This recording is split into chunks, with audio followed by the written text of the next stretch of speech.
السلام عليكم ورحمة الله وبركاته وأحمد عبد الله أخيارتا muuqaalkan waxay u kalifay anigoo Facebook markaa iska dhex mushaaxaya ayaa waxaan arkay xayeysiis la soo geliyay oo investment waxa ku saabsan kadibna Telegram-koodii ayaan soo galay oo ujeedaan channel-kan 14,000 ay ku jirto ayaan soo galay dabcan scammers-ku baryahan dambe waxay sameeyaan Facebook waxay ka samaystaan xayeysiin bay ka samaystaan iyagoo markaa target gareynaya dadka Soomaalida ah si markaa dadka Facebook iska dhex jooga markaa ayagu waxaan aad ka fahansanayni ay waxa run u moodaan kadibna ay ku khiyaanayaan markaa dalkan waxaad uga jeedaa qolooyinkan scammerska ahi waxay leeyihiin haddii aad investment ku samayso $200 waxaad helaysaa $3,500 ajiib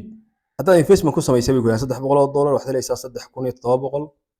300 haddaad noo dhiibato waxaad helaysaa 4,500 500 haddaad noo dhiibato 7,500 baad helaysaa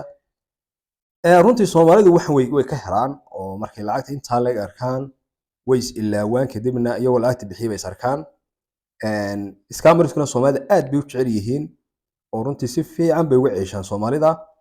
waxaad arkaysaa qaababka lacagta lagu bixinayo nimankan scammerska lacagta lagu geynayo inay ku jiraan qaababkeenu naqaanay EVC Plus Sahal Zaad Taj Express Dahabshiil iyo xitaa Wall Remit iyo qaybo kale oo dabcan ay ugu tala galeen dadka kale markaa iyagu meelaha kale jooga oo Bitcoin baad ku soo diri kartaa USDT baad ku soo diri kartaa M-Pesa iyo waxyaabo kale Western Union markaa runtii nimankani waa tuug waaweyn waa sida Cabdul oo kale طبعا عبد الوين اوغين inuu maaragtay qaabkan oo kale ku shaqeysan jiray hooyo Soomaaliyeed oo lacagtii ka dhacay ilaa $600 bay ahayd mise adu laba jeer bay lacag dirtay kulli waqti yar horeysay bay ahayd waatan video ka sameeynay waynaga ka xidhnay groupkiisii 5,000 meelaha marayay marka kan inuu Cabdul yahay waa laga yaabaa inay qolo kale yihiin baa laga yaabaa marka haddaynu bal si yara baadhbaadhno halkan oo kale waxa ku qoran xalaal forex ayaa ku qoran oo macnaheedu ay leeyihiin waxaan ka shaqeynaa forex-ka xalaasha ah waxa la yaab leh hadda halkan eegto maxaa ku qoran waxay yiraahdeen we are halal and clean xalaal iyo yani clean baan isku darsanay macnaha waxba yaraatee laga dhacayo male waa dad maartay muslimiin aan nahay oo nadiif ah xitaa qofka la xiriiraya magaciisa dad eegto maxaa ku qoran waxa ku qoran Zahra Aryan marka waa qof laga yaabo magac Arbeed marka waa tuug weeye soo dhigatay oo dad dooran dad islaam ma aha waa Nigerian baa laga yaabaa gaala ah waa qof muslim ahi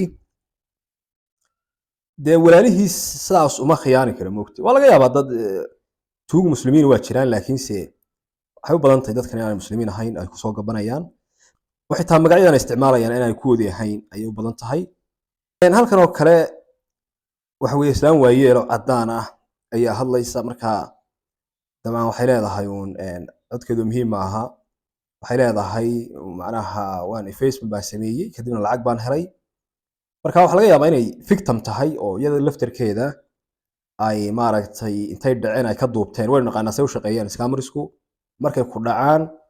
waxay ku leeyihiin noo soo doo video aad noogu maxad celinayso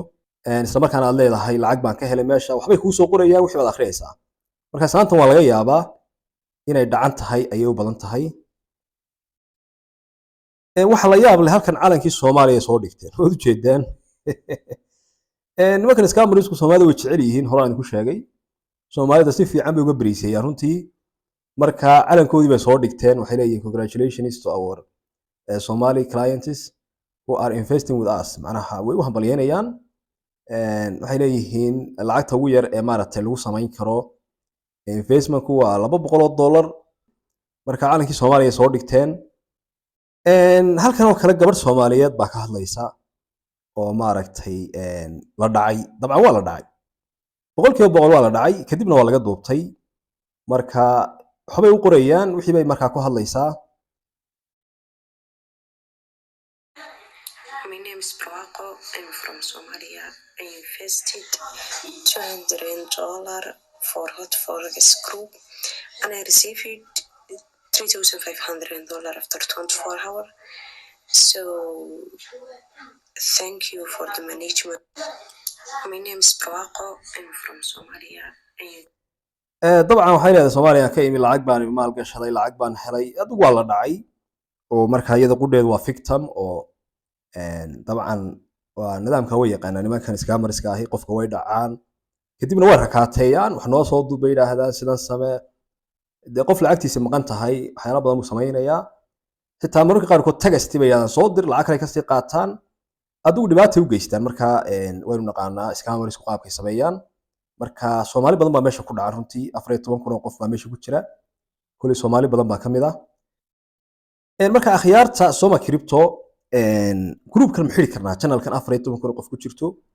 gruubo hore aynu soo xidhnay Abdul baynu ku xidhnay mid 5 kuna mid kale oo maalmo dhaweed aynu xidhnay baa jiray dabcan si sahlan baynu xiri karnaa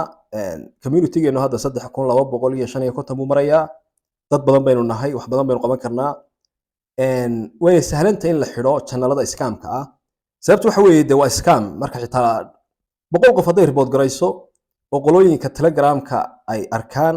ay baaraan markay u arkayaan wixii scam yihiin way iska arkayaan sababtu waxa scam-ka waa la yaqaan wax iska cad weeye oo markiiba iska muuqanaya marka degdeg bay u xirayaan marka insha Allah aynu xidhno channelka aynu xidhno si aynu xanuujino marka scammers-ka waa laga yaabaa in mid kale iska furtaan laakiin inagu inaan xanuujino ayay naga tahay dhibaatana inaguma haysan inaan report ku sameeyno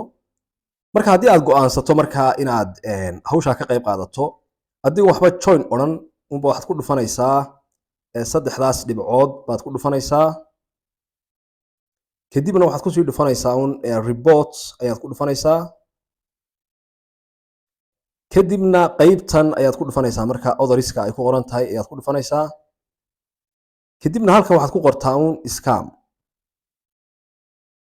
intaas baad ku qoraysaa kadibna send report un baad leedahay sidaas ayay marka report kugu hagaagay inta kaliya sameeya dad badan baynu nahay